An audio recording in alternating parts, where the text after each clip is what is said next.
孩子咳嗽是常见的症状，咳嗽主要是呼吸系统感染疾病造成的。孩子咳嗽期间要注意饮食禁忌，不要吃寒凉的食物，忌食生冷油腻的食物。孩子咳嗽期间尽量多喝白开水，可以吃些清润嗓子的食物。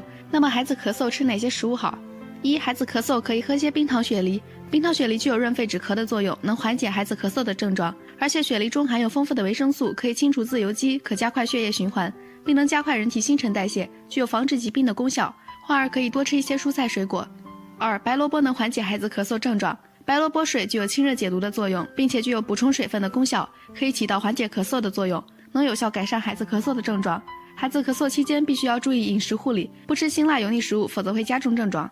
三、孩子咳嗽期间可多吃些银耳，银耳具有生津健脾的功效，能缓解咳嗽症状，并且能帮助治疗燥咳伤津性咳嗽。银耳不仅营养价值高，银耳具有调理身体的功效，能提高身体的抗病能力和辅助治疗多种疾病。孩子咳嗽期间尽量饮食清淡。